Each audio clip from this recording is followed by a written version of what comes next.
Smoking causes cancer. Smoking kills. புகைப்பிடிப்பது புற்றுநோயை உண்டாக்கும் மற்றும் உயிரை கொல்லும். Consumption of alcohol is injurious to health. மது அருந்துதல் உடல் நலத்திற்கு கேடு. Be safe, don't drink and drive. பாதுகாப்பாக இருப்பீர், மது அருந்திவிட்டு வாகனம் ஓட்டாதீர்.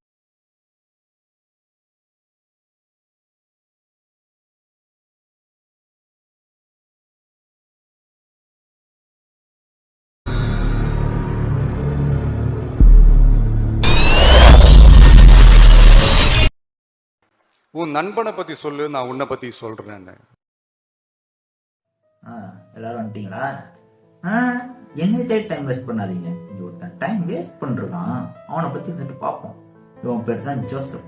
இவன் எதுக்கோ சோகமா இருக்கான். ஆனா அந்த சோகம் தான் என்னன்னு தெரியல. ஃபர்ஸ்ட் அந்த சோகத்தை பத்தி பார்த்துட்டு. ஜோசப், அம்மா பேசுறேன்டா. அம்மா ஆஸ்பத்திரி செலவுக்கு பணம் வேணும்டா. நீ அனுப்பிடுவேன்னு எனக்கு தெரியும். சரி, வைக்கிறேன்ப்பா. டேய் தம்பி, அப்பாவுக்கு இப்ப வேலை இல்லடா, நிறைய செலவுலாம் இருக்கு, பணம் கொஞ்சம் தேவைப்படுது, அனுப்புடா. அம்மா கிட்ட மட்டும் பணம் கிட்ட சொல்லாதடா, பணம் அனுப்பிடுறேன். ஸ்டூடெண்ட்ஸ் எல்லாரும் காலேஜ் ஃபீஸ் கட்டிருங்க. இன்னும் ஒரு வாரம் தான் டைம். டேய், ப்ராக்டிக்கல் எல்லாம் ஒன்றா பண்ணலாம்டா. எல்லாரும் பணம் கொடுத்துட்டாங்க, நீ நாளைக்கு கொடுத்துரு, சரியா?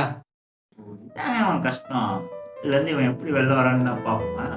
அப்படியே ஃபாலோ பண்ண நிற்கிற காரில் ஏதாவது பணம் இருக்கும், உடச்சு பார்த்துருவோம்மா. உடைக்கும்போது காரக்காரன் பார்த்துட்டான்னா என்ன பண்றது? நம்ம மைண்ட் எவ்வளவு கேவலமா யோசிக்குது. முதல்ல இந்த இடத்த விட்டுப்போம். என்ன பண்ணலாம் புரியலையே.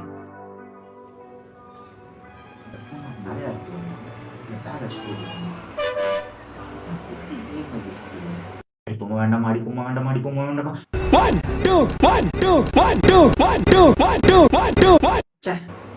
இப்படியே யோசிக்கல. ஒரு டீ கடைக்கு போய்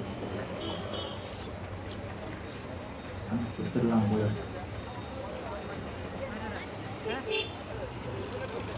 ஏய், என்ன ஹாஸ்டல் போகாம இங்கே உட்காந்துருக்க? அண்ணே, இந்த டீ ஒரு மாதிரி இருக்கா? உள்ள பண்ணி பேசுவோம்.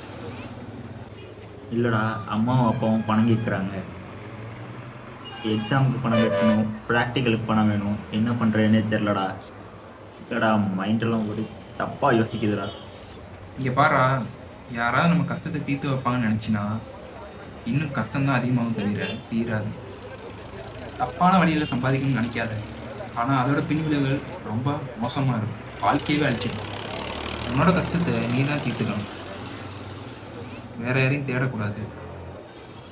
இப்போ எப்படா இந்த கஷ்டத்துலேருந்து வெளில வர்றது? ஏய், பணம்னா ஒரு கஷ்டமே கிடையாதுடா. எக்ஸாம் ஃபீஸ் கட்டுறதுக்கு இன்னும் 4 நாள் இருக்குல்ல. காலேஜ் முடிச்சுட்டு என் கூட வேலைக்கு வா, சம்பளத்தை சேர்த்து வச்சு எக்ஸாம் ஃபீஸ் கட்டிடு. அப்படியே ப்ராக்டிக்கலுக்கும் பணம் கட்டிடு. அம்மா அப்பாவுக்கு பணம் அனுப்புறதுக்கு அது நான் தரேன்டா உனக்கு. கொஞ்ச நாள் கழிச்சு திருப்பி கொடுத்துரு. முதல்ல கஷ்டம் வந்தா எப்படி போக்கணும்னு வழியை தேடு. அதுவும் நல்ல வழியா இருக்கணும். அதை விட்டுட்டு தப்பான வழியை யோசிக்காத. சரி, வா போகலாம். கொஞ்ச நேரத்துக்கு முன்னாடி பண கஷ்டத்தால தப்பான வழிக்கு யோசிச்சுட்டு இருந்தவனை அவன் நண்பன் வந்து காப்பாற்றிட்டான். பார்த்தீங்களா?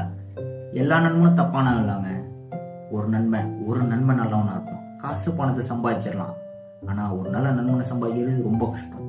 அப்பா, அம்மா, குரு, தெய்வம் இவங்க எல்லாத்தோட ஒரு நல்ல நண்பன் ரொம்ப முக்கியம்.